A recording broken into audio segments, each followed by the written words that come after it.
మీరు ఎప్పుడైనా ఆలోచించారా? మన బాడీలో అన్ని ఆర్గన్స్‌లో ఎక్కువ ఆక్సిజన్ వాడేది ఏది? Heart, lungs, muscles. ఇవేవి కాదు, షాక్ అవ్వకండి. చిన్న సైజులో ఉండే బ్రెయిన్ మాత్రమే ఎక్కువ ఆక్సిజన్‌ని కన్జ్యూమ్ చేస్తుంది.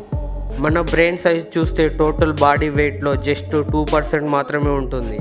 కానీ పవర్ యూసేజ్లో చాలా డేంజరస్గా ఉంటుంది. షాక్ పాయింట్ ఏంటి అంటే మన బ్రెయిన్ టోటల్గా బాడీ ఆక్సిజన్లో 20% వాడుకుంటుంది. అంటే మనం రెస్ట్లో ఉన్నా లేకపోతే నిద్రలో ఉన్న బ్రెయిన్ ఎప్పుడు కూడా ఫుల్గా యాక్టివ్లోనే వర్క్ చేస్తూ ఉంటుంది. మనం ఆలోచించే ఎవ్రీ థాట్, మనం గుర్తు పెట్టుకునే ప్రతి మెమొరీ, ఈవెన్ మన బాడీలో మూమెంట్స్కి కూడా బ్రెయిన్ ఆక్సిజన్తోనే డిపెండ్ అయిపోతుంది. కానీ డేంజర్ ఏంటి అంటే బ్రెయిన్కి oxygen supply 4 to 5 minutes break అయితే సెల్స్ పర్మనెంట్గా డ్యామేజ్ అవుతాయి. షాక్ మెమొరీ లాస్ లేకపోతే సీరియస్గా ప్రాబ్లమ్స్ వస్తాయి.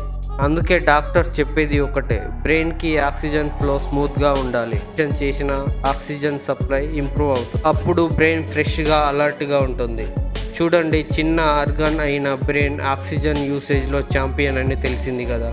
మరి మీరు ముందు ఈ ఫ్యాక్ట్ గురించి విన్నారా? కాకపోతే ఇప్పుడే తెలిసిందా? ఇలాంటి మైండ్ బ్లోయింగ్ బాడీ ఫ్యాక్ట్స్ కోసం మా ఛానల్ని సబ్స్క్రైబ్ చేయండి.